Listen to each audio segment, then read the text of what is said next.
Hey everybody, and welcome back to the channel for yet another Gig Talk episode. This is episode number 6, and I like that you guys like these, and I can tell by the analytics for the previous couple of videos, since the last one was actually ranking 1 of 10 here on the channel, based off of views and likes and impressions and all those kind of things. So again, thank you guys for watching these, and if you like them, I'm going to keep them coming. Now, what I wanted to talk about today is a question that a lot of people ask about, just out of maybe a little bit of curiosity, and that is about playing live. But even beyond playing live is about how do you deal with things like stage fright or maybe like stage anxiety when you perform live, because that's a very real thing, is, you know, and that I believe can really push a lot of really great musicians away from ever performing live and just kind of staying in their practice room or their bedroom just playing the guitar, because there's a lot of great guitar players out there that probably could,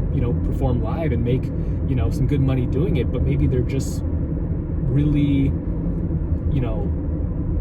dealing with a lot of performance anxiety issues or stage fright, I guess we can call it. And I've had students ask me that. I have one student in particular who's, definitely a good guitar player at this point, and she has had some interest in performing at like a local open mic night here around the city. And she's asked me questions before about, how do I deal with stage fright? Because it's just like the thought of being on stage really gets me nervous or really scares me, and I don't know how to deal with it or how to overcome it. And I'm going to give you guys a few tips today, because I perform live, I'd say definitely very, very regularly at this point. I'm on my way to a show right now. I actually have to go pick up my backup guitar from my teaching space, because I do not want to play a show and not have my backup guitar at hand. But the very first thing is, I tell people, you got to think of it as levels. This is one of those things, unless you aren't the type to get stage fright, you're not too worried about anything, the average person is, and you really got to take some really small baby steps in the right direction, and you will get there to the point where you're ready to take on that final challenge of stepping foot on stage for the first time, whether it's with a band, whether it's as a solo act like what I do, or as a duo. But the very first thing that I tell people is, you've got to make sure that, we'll call this level 1. I've had a student in the past who asked me the same question, and they did not like to actually perform or just practice at home with their bedroom door open. And if that's how you are as well, that's a very good place to start, is if you tend to shut the door, play in the corner of your room, turn down the amp or whatever, just because you don't want to be heard by anyone else in the house. You definitely want to make sure that you are slowly able to, first level, just open the door and just play. And it might be a big scary step for you, it really might be. And for a lot of people, maybe they're not worried about that. But if that is you in this instance, that would be the first level that you want to tackle. And it's all about consistency, just like anything, just like practicing your instrument. The more you do something, the more you're going to just get more used to and comfortable with it. So if that is you, and you don't like to practice with the door open, or sing and practice with the door open because maybe you don't want anyone to hear you, that's the first step. Level 2, there's a lot of guitar players, even myself, where you rarely play in front of just even one person. Your day-to-day, week-to-week, year-to-year even, practice routine is just you by yourself. And that's okay. I mean, that's how it kind of should be. But I think there should be an element of practice where you actually play something in front of somebody, one person even. And that can just simply be, a sibling, a friend, family member, mom, dad, whoever it is, just one person. So again, we'll call that level 2. And again, if you make it a goal once a week or once every other week to just play something you've been working on, even if it's a riff or a full song or whatever it is, make sure that you can at least play in front of somebody that you actually feel comfortable playing in front of. Somebody that's positive, and I should make a point of that. Obviously you don't want to play in front of anybody that's maybe really negative or might make fun at the fact that you're doing something that you really enjoy. Obviously we don't want that. So pick a good person that you want to play in front of, just one person. The next thing, we'll call this level 2, is, we'll call it level 1.5.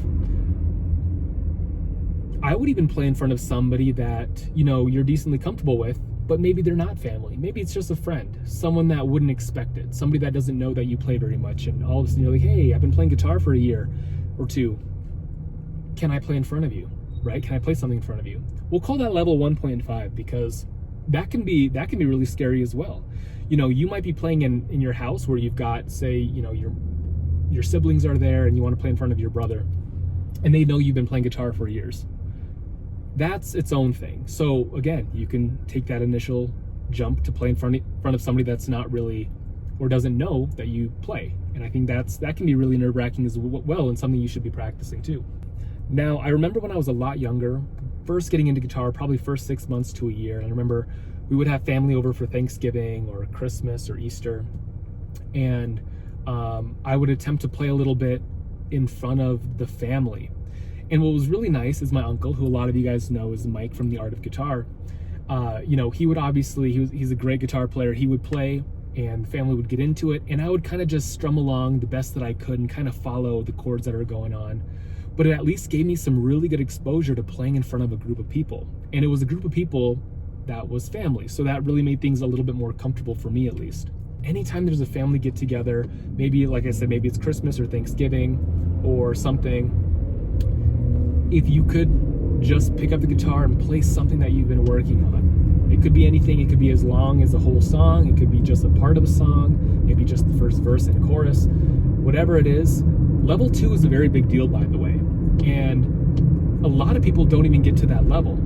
You know, if you feel like, man, I've never played in front of anybody before, I feel like everybody's out there doing it, I'd say you're probably wrong about that. I'd say the majority of people aren't doing that. A lot of people that you know that just play guitar casually, they just probably play in their bedroom and that's it. That's as far as they get, you know? So if you take that initiative to take on level 2 and to play in front of family during a family function, you're ahead of most guitar players or musicians at that point in terms of just like playing in front of others.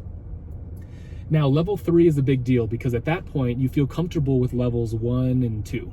Level 3, there's just no easy way to do it.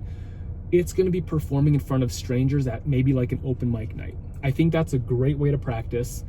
Typically you can find some, and I don't really know the rules. I guess there's kind of some rules that happen where it's like, you know, you get to play 2, maybe 3 songs, and then it's the next person's chance. But the nice part of that is typically if they have an open mic night, the venue will have maybe like a PA already set up and maybe a microphone or whatever the case may be. And if not, you can just perform with what you've got. But it's a great way to practice because, one, you might be playing in front of just a handful of people that are at that venue that night. It's not going to be super packed. It's just going to be kind of a casual thing. They might have it on like a Monday evening just to attract some people in, you know. And that is something, again, that a lot of people don't ever get to do. And again, I think it's based off of just being really afraid of that, which I totally understand. But going with these baby steps, level 1, level 2 to level 3, level 3 being performing in front of just maybe people at an open mic night, local open mic night, is a great idea. And I really want people to understand that you should be playing at those as much as you can if your goal is to one day make a bit of a living or maybe just make some money with the instrument. If you actually want to be hired to play a show, 1 set, 2 sets, or 3 sets from a venue and actually get paid well, you've got to be able to play and have your chops down. You have to have been practicing. And the best way to practice is just open mic nights. Yes, they're going to be crappy gigs that you're not going to get paid anything for, but it's a great way to practice. Really don't overlook those. Those are a huge deal. Now, the final level is obviously once you do some open mic nights, they're unpaid. You're not going to be paid. You know, you might only get the opportunity to play about 2 or 3 songs, and then you got to pack it up for the night so that the other person can maybe play. But level 4 is when you finally get your first gig and it's all on you. The venue at this point is probably advertised on their social media, Facebook, Instagram, whatever. And they're like, come on out, so-and-so is playing. The show is yours. It's your evening. It's your night to perform. That's a big deal. And you've got to have the songs ready. You've got to feel comfortable. You've got to be ready to go. And level 4 is a big deal because once you get to that point, it's only up from there though. But it's a very hard level to get to. You know, I don't know anybody that just went from performing in their bedroom by themselves, never playing in front of anybody, to reaching out to a venue and just playing 2 sets or 2 hours and having the material and the chops to do it. You know, I've never really seen that be the case. So what I'm trying to say is really take small baby steps. It's so important. I can't stress that enough because I think people think about the long-term thing. They're like, oh, I play in my bedroom now, and I want to one day play live in front of a bunch of people and play 2-3 hours a night. And that's a very far goal to reach, and you've got to take those middle steps, those baby steps in the middle that'll get you there. Myself as well, I went through all that too. And if you think of it as like a big long-term goal, like I want to get there eventually, that's great, but you've got to take those level 1, 2, and 3 goals to eventually get there to level 4. But when it comes to stage fright, it's one of those things that you just got to work on. I know some people have different levels of it, and the best way to do is just simply take those small steps. So I hope that information helps, because like I said, once you get better and better at it, you just feel way better and you start to conquer it too. Okay, once again, I really like doing these. If you want to support the channel directly, subscribing is a great way to do that, since I'll be coming out with content every single week moving forward. And if you subscribe, you'll be notified with that weekly content, and again, you'll just be supporting the channel, and I will see you guys next time.